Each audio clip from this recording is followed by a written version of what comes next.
दोस्तों आज की खबरें। आज रात हमास सीजफायर के लिए राजी हो सकता है और गाजा की ताज़ा खबरें हैं। आप लोग वीडियो पर बने रहें।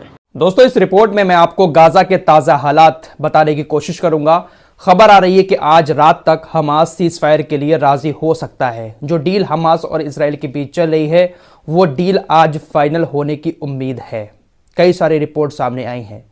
इन सारी चीजों पर चर्चा करने से पहले आपको अपने देश की एक बड़ी खबर बताना चाहता हूं। यूपीएटीएस ने पाकिस्तान की खुफिया एजेंसी आईएसआई के एक बड़े एजेंट को मेरठ से गिरफ्तार किया है। यूपीएटीएस की मेरठ यूनिट ने मेरठ से सत्येंद्र सिवाल नाम के एक शख्स को गिरफ्तार किया है, जो पाकिस्तान की खुफिया एजेंसी आईएसआई को भारत की बहुत सारी खुफिया जानकारी देता था। यूपीएटीएस ने पाकिस्तान की खुफिया एजेंसी आईएसआई के जिस एजेंट सत्येंद्र सिवाल को पकड़ा है वो रूस के अंदर भारतीय एम्बेसी में काम करता था।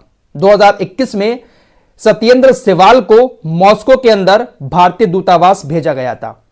वहां पर काम करते करते पाकिस्तान का यह हैंडलर बन गया और भारत की बहुत सारी जानकारी, भारत के रक्षा मंत्रालय की, भारत के दूतावास की, भारत के विदेश मंत्रालय की या भारतीय सैन्य इंस्टीट्यूट, जो भी जरूरी खुफिया जानकारियां थी वो पाकिस्तान को भेज रहा था। आईएसआई का एजेंट बन गया। इसके ऊपर शक हुआ, पुलिस ने इसको उठाया। इससे जब पूछताछ की, इसके जवाब बहुत अलग थलग थे। बहुत ज्यादा पूछताछ करने के बाद इसने अपना जुर्म कबूल लिया है। सत्येंद्र सिवाल पाकिस्तान की खुफिया एजेंसी आईएसआई का एक बड़ा एजेंट यूपीएटीएस के हत्थे चढ़ चुका है। रिपोर्ट्स के मुताबिक सत्येंद्र सिवाल पैसे के लालच में अपने ही देश को बेच बैठा। अपने ही देश की बहुत सारी खुफिया जानकारी पाकिस्तान की आईएसआई को प्रोवाइड करा रहा था। फिलहाल यह गिरफ्तार हो चुका है। आइए अब गाजा की तरफ चलते हैं। कई सारी रिपोर्ट सामने आ रही हैं जिसके मुताबिक हमास आज रात तक गाजा में सीज फायर का ऐलान कर सकता है। जो डील हुई है उसके मुताबिक इजराइल तो राजी हो चुका है पहले से ही। इजराइल के अधिकारी यह बात भी कह रहे हैं कि हमें उम्मीद है कि हमास भी जल्द ही कोई घोषणा कर देगा सीज फायर को लेकर। कई सारी रिपोर्ट आ रही हैं। हमास के सूत्रों के हवाले से रिपोर्ट्स में दावा किया जा रहा है कि आज रात तक हमास कोई बड़ा डिसीजन ले सकता है। इस डील के मुताबिक 40 दिनों का सीज फायर होगा। इसमें कम से कम 30 बंधकों की रिहाई की जाएगी। 40 दिन के सीज फायर में हमास 30 बंधकों को इजराइल के छोड़ेगा। इजराइल कितने छोड़ेगा फिलिस्तीन के लोगों को, अभी यह जानकारी सामने नहीं आई है। कई सारी रिपोर्ट्स आई हैं कि आज रात तक हो सकता है कि कुछ हो जाए। हमास देखिए इसलिए राजी हो रहा है क्योंकि गाजा के हालात बद से बदतर हो चुके हैं। खाने को लोग तरस रहे हैं। अगर सीज फायर हो जाएगा तो हो सकता है कि थोड़ी बहुत मदद गाजा के लोगों तक पहुंच सके। इंटरनेशनल कोर्ट ऑफ जस्टिस के फैसला सुनाने के बाद अभी भी इजराइल लगातार गाजा के अंदर लोगों को मारे जा रहा है। पिछले 24 घंटे में इजराइल ने 127 फिलिस्तीनियों को मार दिया है और 7 अक्टूबर से लेकर अब तक तकरीबन 27,365 लोगों की मौत हो चुकी है। 66,630 लोग गाजा के अंदर घायल हुए हैं। ये अभी अभी कुछ देर पहले गाजा हेल्थ मिनिस्ट्री ने आंकड़े बताए हैं। इन्हीं सारी वजहों से हमास सीजफायर के लिए राजी हो रहा है। दोस्तों इजराइल की सेना गाजा के लोगों को कहीं पर भी सुकून से गुजारा नहीं करने दे रही है। गाजा पट्टी से भगाया, दक्षिण की तरफ कहा कि चले जाओ, वहां पर एक रफा इलाका है। गाजा के लोग वहां पर जाकर रहने लगे। बहुत सारे टेंट रफा इलाके में गाजा के लोगों ने बना लिए। वहां पर जैसे तैसे अपनी जिंदगी को गुजार रहे हैं।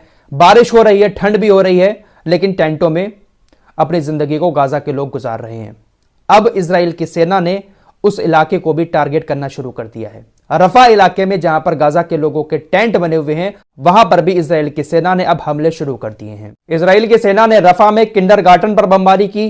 वहां पर कई सारे लोगों की मौत हो गई। एक कार में भी कुछ लोग जा रहे थे, उस कार पर बमबारी की, उसमें भी कई सारे लोगों की मौत हो गई। इजराइल की सेना गाजा के लोगों को कहीं पर भी सुकून से नहीं रहने दे रही है। कोई भी जगह गाजा के लोगों के लिए सुरक्षित नहीं है। इन्हीं सारी वजहों के चलते हुए हमास हो सकता है कि सीज फायर के लिए राजी हो जाए। दोस्तों परसों ही मैं आपको यह खबर दे चुका हूं कि इजराइल की सेना गाजा पट्टी को छोड़कर जब वापस आ रही है तो वहां पर जो भी घर सुरक्षित है उन घरों में आग लगा के आती है।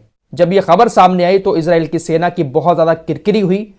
इजराइल की सेना की तरफ से अब कहा गया है, हारेत्स की रिपोर्ट के मुताबिक, इजरायली ये चैनल है, इजरायली मीडिया हारेत्स की रिपोर्ट के मुताबिक इजरायली सैनिकों का यह कहना है कि हम अपनी तरफ से गाजा के घरों में आग लगा के नहीं आ रहे हैं, बल्कि हमें ऊपर से अधिकारी जो हैं इजरायली सेना के वो आदेश दे रहे हैं कि आप जब भी गाजा छोड़कर वापस आएं तो घरों को आग लगा कर आएं। तो क्या ये इजराइल के बड़े बड़े अधिकारी युद्ध अपराध नहीं कर रहे हैं? क्या ये इजराइल के अधिकारी अपने सेना को हमास से लड़ने का आदेश दे रहे हैं?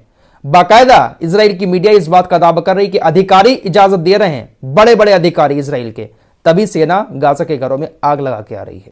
दोस्तों, गाजा के अंदर इजराइल ने इतनी खतरनाक बमबारी की है, कल ही आपको बता चुका हूं कि 25,000 टन बम गाजा के ऊपर गिराए हैं। ये सारी चीजें तो आप जानते ही होंगे कि बम वगैरह जो होते हैं वो खतरनाक केमिकल से मिलकर बने होते हैं।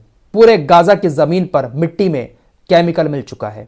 बारिश होने की वजह से पूरे गाजा के अंदर कीचड़ हो गई है, जो गड्ढे वगैरह हैं उनमें पानी भर गया है। इजराइल की सेना ने रास्ते बंद कर रखे हैं, तो जो कचरा वगैरह है वो भी गाजा से बाहर नहीं जा पा रहा है। सब कुछ गंदगी गाजा के अंदर ही भरी हुई है, जिसके चलते हुए तकरीबन 7 लाख फिलिस्तीनी ऐसे हैं जिनको संक्रामक रोग हो चुके हैं। गंदगी की वजह से गाजा के अंदर ऐसे ऐसे वायरस पनप रहे हैं कि जिसकी चपेट में तकरीबन 7 लाख लोग आ चुके हैं। गाजा के बीमारी फैली हुई है, क्योंकि अब वहां पर किसी तरह की हेल्थ फैसिलिटीज है ही नहीं, दवाई वगैरह है ही नहीं जो उनको रोका जा सके।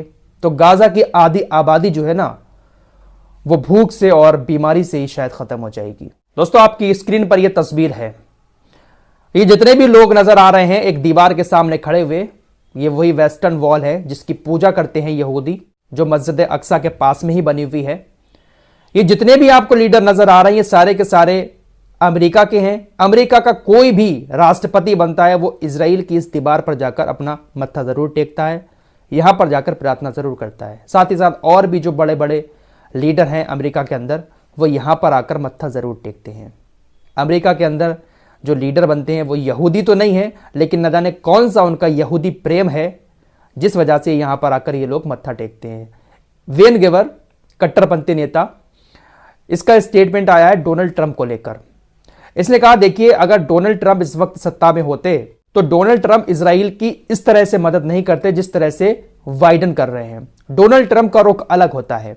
डोनाल्ड ट्रंप गाजा की मदद की बात करते हैं, गाजा के लोगों को मदद देते हैं और वही मदद फिर हमास बन जाती है। इसने कहा कि जो बाइडेन में और डोनाल्ड ट्रंप में इजराइल को लेकर बहुत फर्क है। इन लोगों को भी शायद ऐसा लगता है कि हमारे मतलब का आदमी जो बाइडेन ही है, डोनाल्ड ट्रंप अगर यहां पर होता तो शायद इस तरह से वो कत्लेआम करने की इजाजत नहीं देता। वैसे डोनाल्ड ट्रंप कई बार यह बात कह चुका है कि अगर मैं राष्ट्रपति होता तो मिडिल ईस्ट में इस तरह की जंग नहीं होती। फिलहाल कुछ ही महीनों में अमेरिका के अंदर चुनाव होने वाले हैं और इस वक्त जो बाइडेन का जो रुख है उसको लेकर अमेरिका का युवा जो बाइडेन से बहुत ज्यादा खिलाफ है। जो बाइडेन का ग्राफ बहुत नीचे आ चुका है। कुर्सी तो शायद जो बाइडेन को नहीं मिलेगी। डोनाल्ड ट्रंप के चांस एक बार लग रहे हैं फिर से कि हो सकता है डोनाल्ड ट्रंप अमेरिका का राष्ट्रपति बन जाए। सऊदी अरब के रक्षा मंत्री का बयान आया है। इन्होंने आह्वान किया है, इजराइल से कहा है कि वो तुरंत गाजा पर हमले बंद कर दे। आय हाय हाय हाय, ऑर्डर तो ऐसे कर दिया है जैसे इनका कितना हुक्म इजराइल मान रहा है। गाजा पर हमले बंद कर दे। हमले कहने से बंद नहीं होंगे जनाब। अगर हमले बंद करवाना ही है ना तो थोड़ी रस्सी को टाइट करो, लेकिन आप तो रस्सी खोले जा रहे हो, अपने ट्रक भेजे जा रहे हो गाजा के अंदर। सिर्फ दिखावे के तौर पर इस तरह की बयानबाजी इन देशों की तरफ से कर दी जाती है। फिलहाल इस रिपोर्ट में इतना ही, मिलते हैं कुछ और नई खबरों के साथ, तब तक के लिए अल्लाह हाफिज। दोस्तों, हमारे वीडियो पसंद आए तो फॉलो सब्सक्राइब जरूर कीजिए और साथ ही साथ उस चैनल को भी जरूर सब्सक्राइब कीजिए। मिलते हैं कुछ अगले खबरों के साथ, तब तक के लिए अपना ख्याल रखें।